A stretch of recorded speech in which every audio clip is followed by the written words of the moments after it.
نحمده ونصلي على رسوله الكريم اما بعد فاعوذ باللہ من الشیطان الرجیم بسم اللہ الرحمن الرحیم۔ آج انشاءاللہ ہم سورہ بقرہ کی آیت نمبر 22 سے 23 کا ترجمہ اور تفسیر پڑھیں گے انشاءاللہ۔ الذی جعل لکم الارض فراشا والسماء بناء وانزل من السماء ماء فأخرج به من الثمرات رزقا لكم فلا تجعلوا لله اندادا وانتم تعلمون۔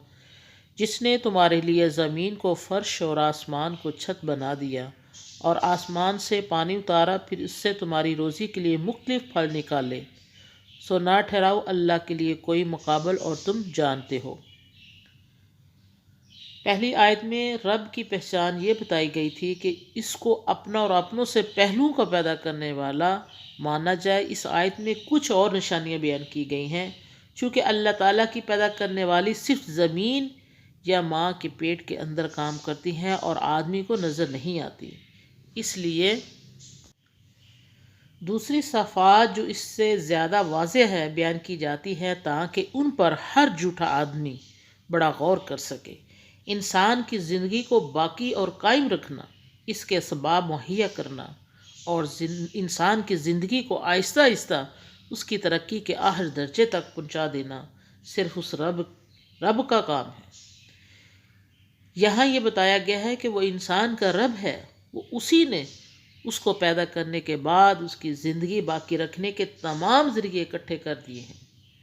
اس سلسلے میں سب سے پہلے یہ چیزیں ہمارے سامنے آتی ہیں۔ نمبر 1، زمین جس پر ہم رہتے ہیں اور چلتے پھرتے ہیں یہ اللہ تعالیٰ کا بچھایا ہوا فرش ہے۔ نمبر 2، آسمان جس کو اللہ تعالیٰ نے خیمے کی چھت کی طرح آسمان انسان کے سر پر چھت بنا کر کھڑا کر رکھا ہے، جس سے روشنی کا انتظام بھی خوب ہو رہا ہے۔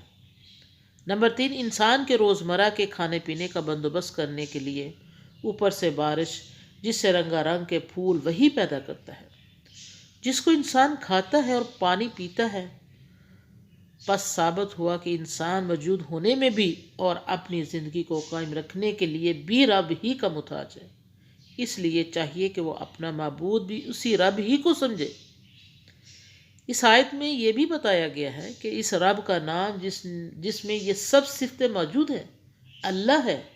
انسان کو چاہیے کہ وہ اللہ کے ساتھ کسی کو شریک نہ ٹھہرائے۔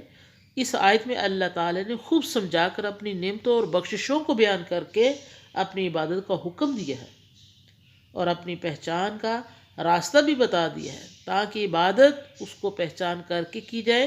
بغیر پہچانے عبادت کرتے رہنے سے تقوی حاصل نہیں ہوتا۔ آیت نمبر 23، وَإِن كُنتُمْ فِي رَيْبٍ مِّمَّا نَزَّلْنَا عَلَىٰ عَبْدِنَا فَأْتُوا بِسُورَةٍ مِّن مِّثْلِهِ وَادْعُوا شُهَدَاءَكُم مِّن دُونِ اللَّهِ إِن كُنتُمْ صَادِقِينَ۔ اور اگر تم کو اس کتاب میں شک ہے جو ہم نے اتاری اپنے بندے پر، تو اس جیسی ایک صورت بنا لاؤ اور اللہ کے سوا اپنے تمام مددگاروں کو بھی بلا لو اگر تم سچے ہو۔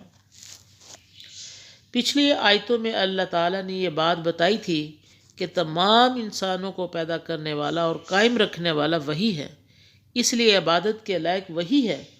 اس کو ثابت کرنے کے لیے ضروری تھا کہ رسول اللہ صلی اللہ علیہ وسلم کے نبوت کی دلیل سے ثابت کر دیا جائے تاکہ لوگوں پر یہ ظاہر ہو جائے کہ قرآن جو رسول اللہ کو عطا ہوا وہ اللہ کی طرف سے ہے۔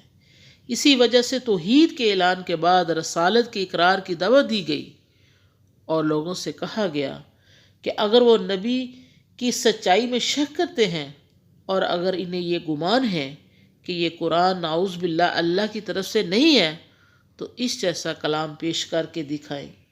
اسلام کی ساری مخالف قومیں اور ان کے علماء آج تک ایسا نہیں کر سکے اور نہ آئندہ کر سکیں گے۔ اللہ سے دعا ہے کہ ہم نے جو کچھ پڑھا سنا اس میں جو کوئی غلطی کوتاہی ہوئی اللہ ہمیں معاف کر دے۔ اللہ ہم نے جو پڑھا سنا اس پر ہمیں عمل کرنے کی توفیق عطا فرما۔ آمین ثم آمین۔